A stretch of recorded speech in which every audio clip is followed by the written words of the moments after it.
CM Kamal Nath के दिल्ली दौरे का दूसरा दिन है। पार्टी नेताओं की मुलाकात करेंगे सीएम कमलनाथ। तो वहीं लोकसभा चुनाव को लेकर रणनीति पर भी चर्चा होगी।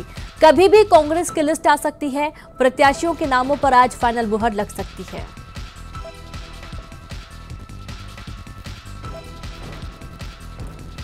और साथ ही दिल्ली से संवाददाता राजीव तिवारी लाइव जुड़ गए हैं। राजीव, आज सीएम कमलनाथ के दिल्ली दौरे का दूसरा दिन है।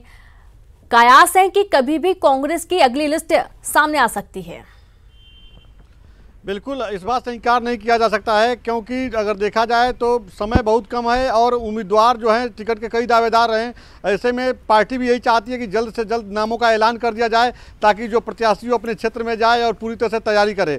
लेकिन कांग्रेस का फार्मूला यही है कि हमें जिताऊ उम्मीदवार चाहिए। टिकट के कई दावेदार हैं, लेकिन हम भरोसा उसी पे करेंगे जिनका फीडबैक मिल रहा है कि ये पार्टी को जिता सकते हैं।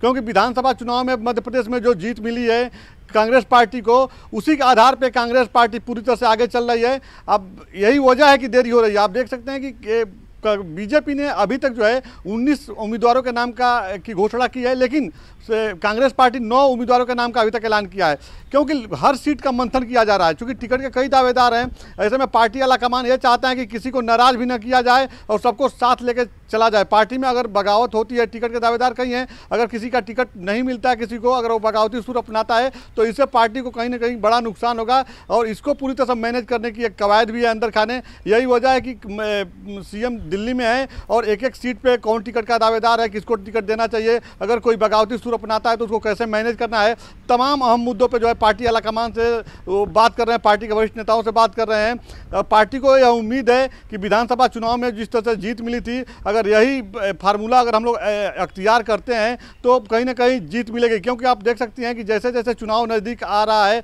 वैसे में जो राहुल गांधी के जो स्टेटमेंट आ रहे हैं उसको पूरी तरह से लोग भुनाने की कोशिश कर रहे हैं। राहुल गांधी ने पहले कहा था कि हम गरीब परिवारों को 72,000 रुपया सालाना देंगे। अब उनका सीधे तौर पर सरकार पर आरोप है कि लगभग 22 लाख नौकरियां जो हैं वो रिक्त पद हैं केंद्र सरकार और राज्य सरकार को मिला करके। ऐसे में अगर उनकी सरकार बनती है तो वह 31 मार्च 2020 तक 22 लाख लोगों को, युवाओं को रोजगार देंगे। तो यह तमाम जो बातें राहुल गांधी कह रहे हैं उसको पार्टी किस तरह से राज्य में भुनाए, इसको लेकर पूरी तरह से लोग जो है रोड मैप तैयार कर रहे हैं।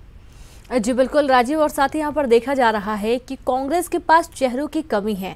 बहुत वक्त लग रहा है। जो कुछ प्रमुख सीटें हैं जो कि बीजेपी का गढ़ रही हैं, वहाँ पर कौन उम्मीदवार उतारना है, ये सोचने में कांग्रेस काफ़ी वक्त लगा रही है, क्योंकि उनके पास चेहरे कम हैं। बिल्कुल, अगर देखा जाए तो मध्य प्रदेश में जो है बहुत समय से जो है पार्टी हाशिए पर है, इस बात से इनकार नहीं किया जा सकता है कांग्रेस पार्टी। और ऐसे में बहुत समय के बाद जब जीत मिली है तो कार्यकर्ताओं में और नेताओं में एक ऊर्जा का संचार मिला है। बिल्कुल आपकी बात सही है। अगर देखा जाए तो अब खबर सूत्रों से आ रही है कि इंदौर सीट अगर देख लिया जाए तो इंदौर सीट काफ़ी हाई प्रोफाइल सीट है। वहाँ से पार्टी को अभी कोई ऐसा दावेदार नहीं मिला है, बड़ा चेहरा नहीं मिला जिसको उतारा जाए। हालांकि जो पार्टी मुख्यमंत्री कमलनाथ है वो चाहते हैं कि किसी स्थानीय आदमी को वहां से चुनावी मैदान में उतारा जाए। टिकट के कई दावेदार हैं। पिछले दिनों जब फिल्म अभिनेता गोविंदा कमलनाथ से मुलाकात किए थे, उसके बाद चर्चा तेज हो गई थी कि फिल्म अभिनेता को इंदौर से उतारा जा सकता है। इस तरह की कई सीटें हैं जहां पे चेहरे की भी कमी है, लेकिन उसमें भी जिनका जनाधार ठीक है और जातीय समीकरण को देखते हुए पार्टी उनके नाम पर मोहर लगा सकती है। कई नामों के पैनल इस समय जो है मुख्यमंत्री के पास हैं। एक सीट पे कई 4 से 5 टिकट के दावेदार हैं। इसमें कौन योग्य है उसके नाम पे लोग फाइनल करेंगे और उम्मीद जताई जा रही है कि अगर आज शाम नहीं तो कल जरूर जो है कांग्रेस अपनी लिस्ट जारी कर देगी। मध्य प्रदेश के उम्मीदवारों के नाम का ऐलान जरूर कर देगी। जी बिल्कुल राजीव, बहुत बहुत शुक्रिया तमाम जानकारी साझा करने के लिए। तो उम्मीद है कि कांग्रेस कल अपने उम्मीदवारों के नामों का ऐलान कर सकती है और अटकलें तेज हैं। आज दूसरा दिन है सीएम कमलनाथ का दिल्ली दौरे का और आज तमाम पदाधिकारियों के साथ चर्चा होगी। कुछ प्रमुख सीटों पर खासतौर पर मंथन होने की उम्मीद है और लोकसभा चुनाव को लेकर रणनीति किस तरीके की होगी, प्रचार कहां से करना है, किस तरीके से कौन कौन से प्रचारक होंगे, इन तमाम मुद्दों को लेकर सीएम कमलनाथ आज दिल्ली में बैठक कर रहे हैं।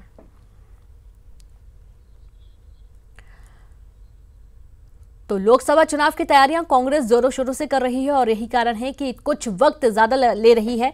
जिस तरीके से एक अच्छी जीत मिली विधानसभा चुनाव में और कांग्रेस की सरकार बनी मध्य प्रदेश में, यही सोच अब कांग्रेस की उम्मीद बढ़ा रही है कि लोकसभा चुनावों में भी कांग्रेस तकरीबन 20 से 22 सीटें जीत कर ले जाएगी। अभी कांग्रेस के खाते में मात्र 3 ही सीटें हैं, लेकिन लक्ष्य 20 से 22 सीटों का कांग्रेस ने रखा है। कुछ प्रमुख सीटें हैं जो बीजेपी का गढ़ रही हैं, वहां से भी अपने भावी उम्मीदवार उतारने की कोशिश में कांग्रेस है, लेकिन 15 सालों से सत्ता से दूर कांग्रेस के पास अभी चेहरों की कमी है।